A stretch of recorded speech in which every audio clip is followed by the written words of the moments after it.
Hi everyone and welcome back to the channel. I'm Kirsty and this is Stuck in the Mud. If you're new here, welcome. This channel covers everything OCD and anxiety related because I myself have suffered with OCD for around 40 years and I've learned a lot of things over those years and how to deal with this and how to actually get better. So stick around and I hope this channel is going to be of use to you. If you like the video, please remember to give it a thumbs up and why not subscribe as well to my channel, because this will enable my channel to get bigger and lots more people with OCD and anxiety will be able to see it and we can build that helpful, supportive community together. So on to today's video. In today's video, I am talking about false memories and real event OCD. This is something I myself have gone through and it's a really scary thing. And when I went through it about 10 years ago now, it was very hard to find any information on this subject. And I do think we've come a long way in those 10 years. And I think there's a lot more information and support available to anyone suffering with this. However, false memory OCD, we're hearing a few more things about it now, but it's not one of the more common themes that you hear of, I suppose. So for some people experiencing this like myself 10 years ago, there was little understanding really about it. And it was only by really researching false memories and the type of OCD that I was going through that I realised that it was actually my OCD that was playing up and it wasn't something that was actually happening for real. And the comfort that gave me was immense because I've never been through something actually so frightening. It really was a difficult time for me. And the thing with false memories is, with OCD, we're so creative, we're so sensitive. I do believe we are sensitive individuals and we take on so much in our environment. And OCD likes to get creative, it really does. And this is something that I have noticed throughout these 40 years. The things OCD can come up with just seem to get worse and worse. The different scenarios and all the values we hold dear, it just likes to really pick away at that and find a way to get to us. And it's hard, it's really hard if you're going through something like this because you really start to struggle to figure out what's real and what isn't. And you can really feel like you're going insane. I did, especially 10 years ago when I was going through this after the birth of my daughter, which was my third child. And it just became so irrational, my OCD, that I couldn't distinguish what was an actual memory and what was actually a made-up scenario, a made-up scenario that was coming through to me like a memory, because these memories can feel so real, and they're not memories, these are false memories. They can feel so real, they don't make any sense to the person you are because they usually go so far apart from who we are. In my false memories, I actually felt like I might have harmed my child, which would be so far apart from who I am, the values I hold. Morally, I know what's right and wrong, and it'd be so different to who I was as a person. I wouldn't have done anything like that to my child or anyone. And the OCD really played tricks on me back then. It made me believe that I could actually do something like that and almost not remember it in full detail. It was just going to say, this is what happened, and it would play out like in my head, like images of something that didn't actually happen. And the more I involved myself with those false memories, the more real they became, the more elaborate they became. We often, as OCD sufferers as well, anybody can do this, but as OCD sufferers, we tend to, look into our memories from time to time, and we'll feel regretful over a situation, and we're not perfect. No one's perfect. And, maybe we said something that we wouldn't normally say in a conversation, or someone got the wrong end of the stick. And we can really dissect those memories and think, well, was that person upset? Why did I say that? And while these can be real events, we all say things we don't really mean, and we shouldn't really beat ourselves up over that. We can feel quite guilt and shame, but we can, as OCD sufferers, can feel it to the max over things. And maybe a real event did occur, but then when OCD gets involved, what tends to happen is the OCD will try and elaborate on everything and make you believe things happen that didn't actually happen, and will actually then try and add things on that didn't occur. It's a really frightening thing that can happen here. OCD will add on so many details because OCD is very imaginative, and as OCD individuals, we're very creative, and our minds are capable of developing a scenario that never occurred. But this is the thing, when we combine real events with false memories, it's kind of a dangerous combo, because then what happens is OCD, when gets involved with the false memories and the real event that occurred, and will twist it and make you believe that things happened that didn't. And this is what happened with me and my false memories with my child. It made me believe I'd harmed her when that actually didn't occur. And I could have the visual memories playing out in my head, and it would make me question my sanity. Did that happen? I don't really remember it.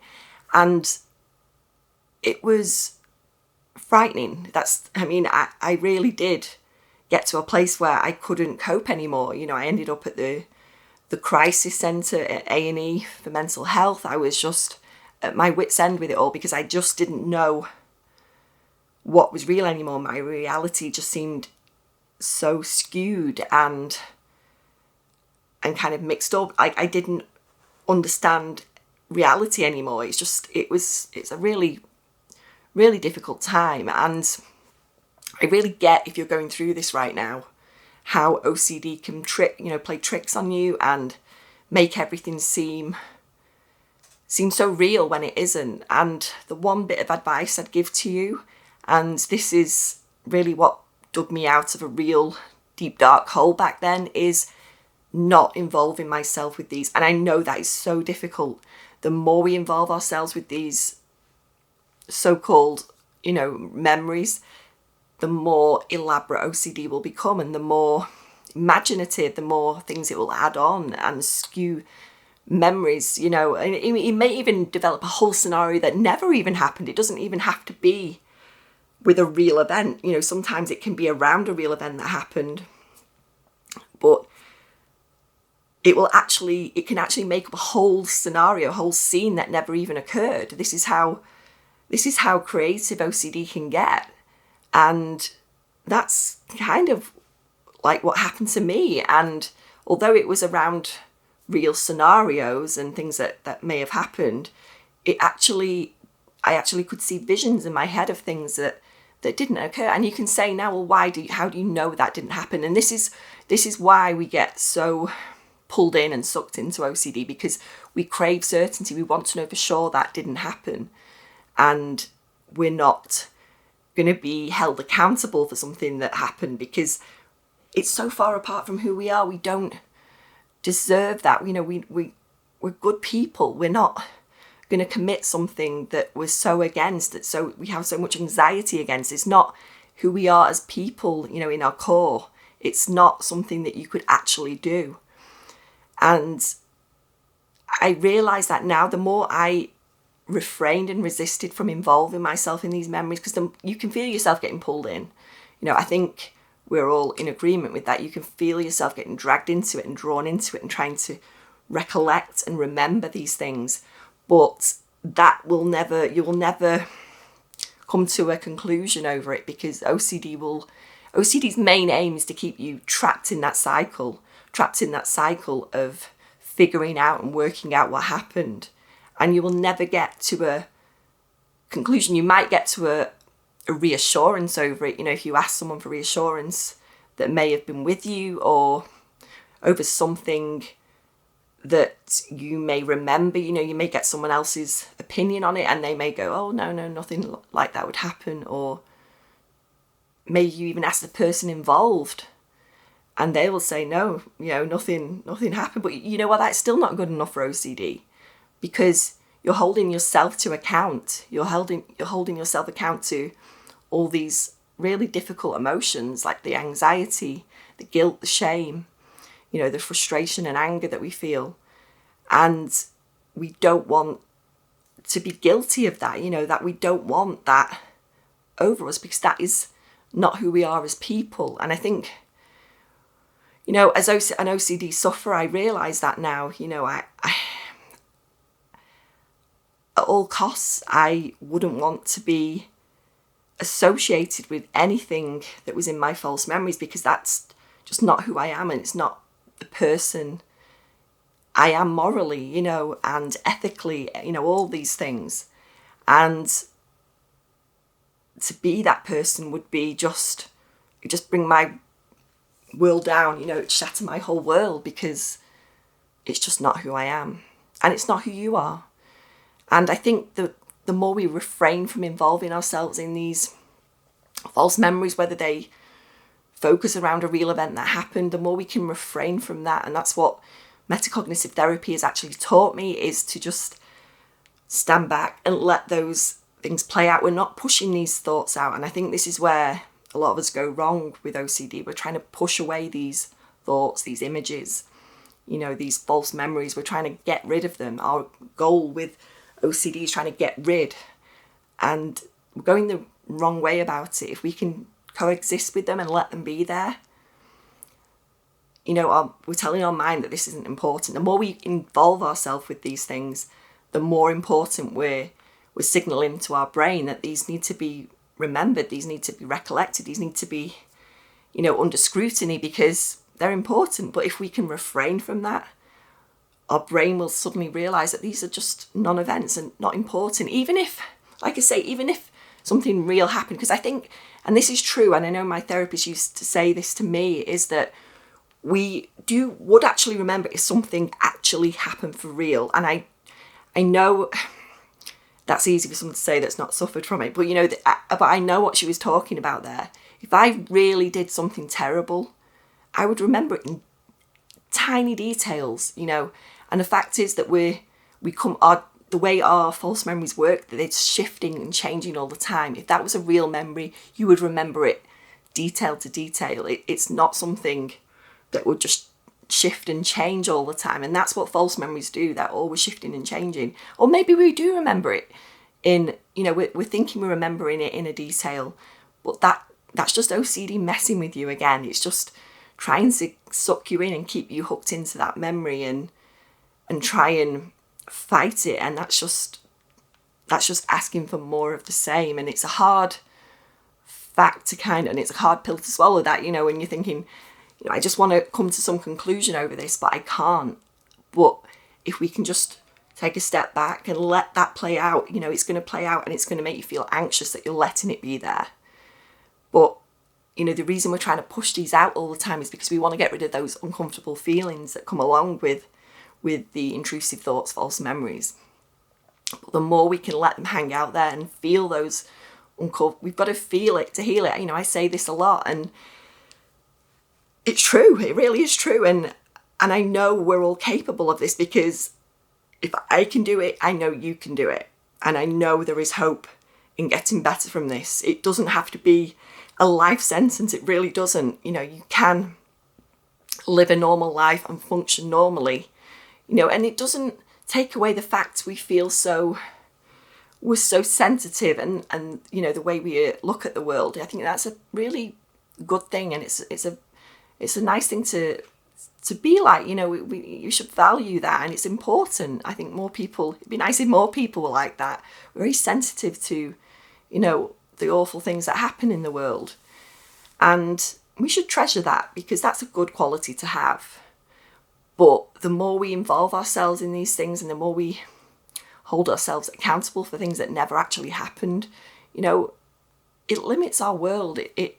You're suffering unnecessarily, and we don't deserve to. We deserve to live a fulfilling life, you know, that means we're achieving our dreams and we're achieving all the goals we set for ourselves, and we're not letting OCD just run the show anymore, because it really does. Once it takes over and you can't function anymore because you're just constantly, you know, in your head, you live your life in your head just trying to work everything out, and you know, you're trying to hold yourself accountable for things that didn't even happen, because you're not the type of person that could do that. It's just not in you as an individual. You know, these thoughts are often so far apart. They're so far apart from who we are. It's not possible. You know, you wouldn't be feeling this level of anxiety if it was even possible, because we just can't do the things that OCD will try and make us believe. Like I say, you know, these can be around real events, and you know, in the past, you know, this has happened to me in recent times actually, where I've kind of gone into my memory bank, and I've actually remembered things from a child, that things I'm not proud of. You know, maybe we're playing in the street at home and things were said to other children, and I remember these things because they're not who I am as a person, and maybe I got embroiled in something that was said, and I feel guilty about that because that's not really who I am, and I must have felt guilty at the time because that's not the type of person I am. I'm very sensitive to these things, and I've thought about this sometimes, and I can feel myself getting sucked into it and trying to think, well, is that person okay? You know, because this is where my OCD went. You know, I would often think, well, is that person okay? I would hate to make someone else feel so bad about themselves, and because I would just hate that myself. I wouldn't want anyone else to feel that way.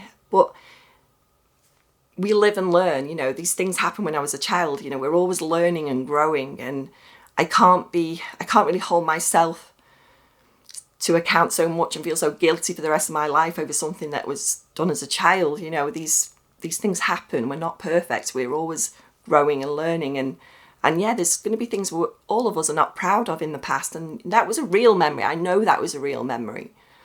But then the things that, like I say, happened 10 years ago, I was completely made up. And the thing is, and this is true with false memory OCD, the less we engage in it, the more you will realise and have clarity over your thoughts. You will realise what's real and what is false. It becomes very apparent once you abstain from involving yourself in those false memories.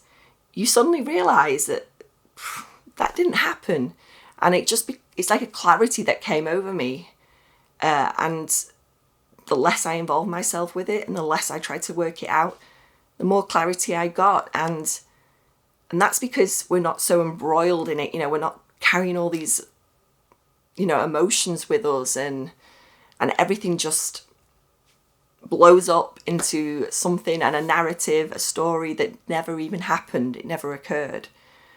But I can tell you a memory from like 35 years ago that happened. You know, I know that happened, but I'm maybe not proud of what happened, but that's different, you know. But like I say, one's real memories, you know, real events and false memories get involved and they get intertwined. It's a recipe for disaster, because they will skew everything so much. OCD will skew everything and make everything into something that it wasn't. It didn't happen. And you can be sure of that. You know, if you've got all these doubts, because OCD is the doubting disorder, you gain all these doubts and what if that happened, you can be sure that's OCD. If it looks like OCD, it smells like OCD, it probably is OCD. It's more than likely to be OCD, because that's what OCD does.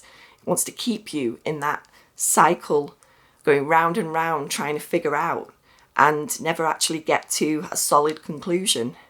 But we can do something about that, and that is why not involving yourself, not pushing them out, just letting them be there. You know, I'm going to do a more structured video about metacognitive therapy, because I've had some interest in that, where I can actually do it in one video where I go through step by step how it works and the exercises involved. I have talked about it in many videos. I probably will do a playlist as well, where I can actually do a playlist of metacognitive therapy videos and how it works. But yeah, I think I will do another video on that where I will structure it more and have it kind of in one video and the whole process and how it works. So it makes it really simple for you guys to follow if it's something you're interested in for the treatment of your OCD, because you deserve it. You deserve to break out of the hold that OCD has over you and not have it limit your life as it does, as it did for me for 40 years and more. It really did. But I've definitely come to a place where I've changed my relationship with my OCD, and it's something separate to me now. It's not who I am as a person. The core me is not OCD, and it's not holding me to account like it has done for all these years. It's just not important. It's so far away from who I am as a person. And I'm telling you now, if you're going through this, it's so far apart from who you are, and you can do this. You can get better. So thanks for watching today. I hope this video has been helpful. Like I say, remember, give it a thumbs up and subscribe if you haven't, and I will see you in the next video.